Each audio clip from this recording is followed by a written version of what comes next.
La lettre oubliée. Émilie regarde par la fenêtre. Il neigeait à gros flocons et la petite fille s'inquiétait.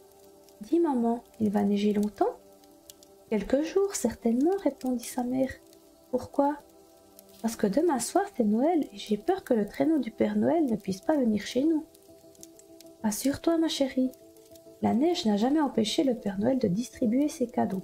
Au contraire. »« Comment ça au contraire ?»« Les rennes adorent zigzaguer entre les flocons, expliqua sa mère.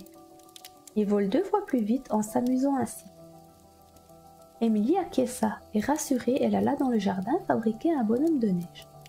Elle lui planta une coquille de noix à la place du nez, 2 gros boutons pour les yeux, un fil de laine en guise de sourire, puis elle posa sur sa tête le vieux bonnet rouge de sa poupée. « Voici mon bonhomme de Noël », se réjouit alors Émilie en admirant. « J'espère que le Père Noël le trouvera réussi. C'est pour lui que je l'ai fait. » Sur quoi elle rentra à la cuisine boire un bol de chocolat chaud. Lucas, son voisin, arriva au même moment. « Bonjour Émilie, tu vas bien? Je viens emprunter la boîte à outils de ton père.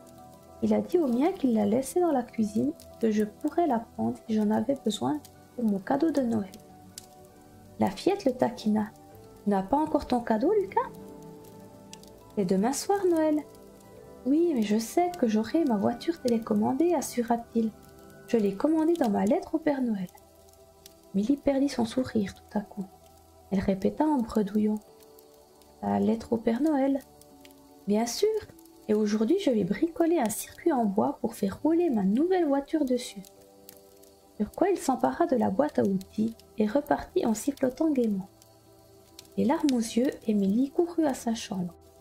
Elle ouvrit le tiroir de son bureau et trouva sa propre lettre au Père Noël. Elle avait complètement oublié de l'envoyer. « Oh non, soupira-t-elle. Maintenant c'est trop tard. Le Père Noël ne m'apportera rien. » Elle fila avertir sa mère, qui lui répondit simplement de ne pas s'en faire. Mais la fillette préféra réfléchir à la question. Le Père Noël apporte des surprises aux enfants qui ne savent pas écrire, après tout. Mais leurs parents lui écrivent pour eux. Cependant, le Père Noël a des pouvoirs magiques. Je peux toujours essayer de lui déposer ma lettre dans le jardin. Quand il passera avec son traîneau, il la lira et peut-être qu'il fera apparaître mon cadeau. À moins qu'il en ait un de trop dans son sac, puisque mon amie Sonia et moi, on a envie du même jeu de styliste. Et décidant de tenter sa chance, elle sortit placer sa lettre au pied du bonhomme de Noël. Le lendemain à minuit, Émilie s'endormit en priant trouver ce qu'elle souhaitait dans ses souliers. Lorsque le Père Noël passa enfin sans bruit chez elle, il pouffa devant le bonhomme de neige qu'il trouva très mignon et éclata de rire en découvrant la lettre oubliée.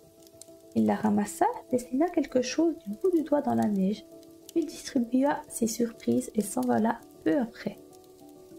Au matin, Émilie ouvrit son cadeau.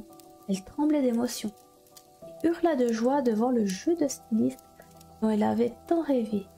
Vite, elle fonça dans le jardin.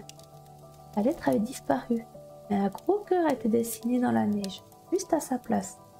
Son père et sa mère la rejoignirent dehors et affirmèrent: « Le Père Noël lit aussi dans les cœurs, Émilie. Et ça au moins, je ne risque pas de l'oublier. » Pouffa alors la fillette avant de crier vers le ciel: « Merci Père Noël !»